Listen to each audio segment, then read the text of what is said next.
Assalamu alaikum wa rahmatullahi ta'ala wa barakatu. Muna gaida 'yan uwanmu da ke wannan gida mai albarka. Da fatan kowa ya tashi lafiya, kuma Allah ya bamu wuni lafiya a farman annabin rahama sallallahu alaihi wasallam. A yau karatunmu zai tashi a mataki na 28 ne a ɓangaren Bazdahu. To a nan ne mataki na 28 za mu fahimci taurari nagari da waɗanda ba nagari ba, sannan da masu zuwa su wuce. Idan ana so a gane hakan, sai a zuba ƙasa da wannan niyyar.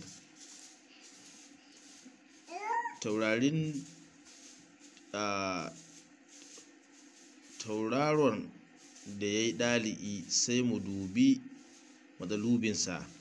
In dai ya zamo tauraron dakili ne, yana nuna muna mutumin nan ko matan nan 'yar gari ce ko ɗan gari ne. Idan kuma matsalubinka ya zama khariji, yana nuna muna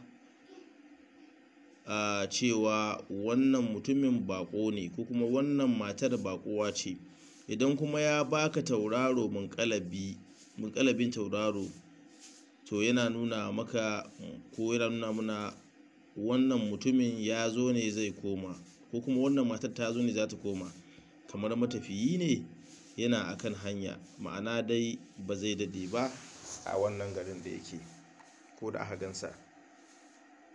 To dakilan taurari su ne ke nuna cewa mutumin haifaffen ɗan garin ne.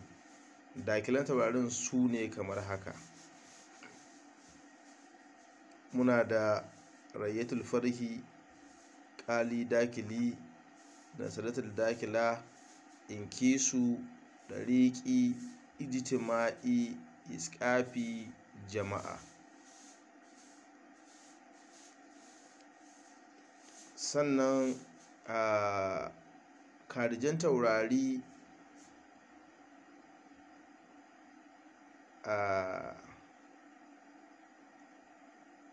shi ke nuna irin mutanen 'yan cirani da ke zuwa su ɗan yi kwanaki kuma su koma inda suka fito. Karijan su ne nasaratul karija, ƙabla karija, rahika, sai sa'ili. Su ne guda hudu kamar da kuka ji. Sannan kuma munƙalaban taurari su ne irin masu zuwa ziyara su yi kwana biyu wurin masoya kuma su koma inda suka fito. Wato su ne waɗannan munƙalaban: humra, bayada, da ƙiyal haddi, kausaji. To alhamdulillahi, assalamu alaikum wa rahmatullahi ta'ala wa barakatu. Muna gaida 'yan uwanmu da ke wannan gida mai albarka. Da fatan kowa ya tashi lafiya, kuma Allah ya bamu wuni lafiya a farman annabin rahama sallallahu alaihi wasallam. A yau karatunmu zai tashi a mataki na 28 ne a ɓangaren Bazdahu. To a nan ne mataki na 28 za mu fahimci taurari nagari da waɗanda ba nagari ba, sannan da masu zuwa su wuce. Idan ana so a gane hakan, sai a zuba ƙasa da wannan niyyar.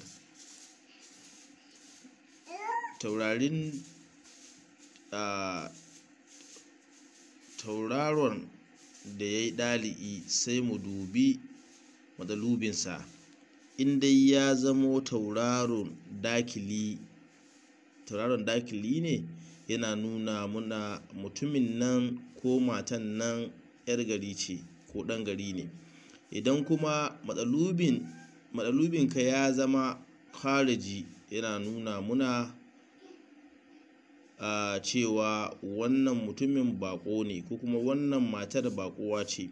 Idan kuma ya baka tauraro munƙalabin tauraro, to yana nuna maka ko yana nuna muna wannan mutumin ya zo ne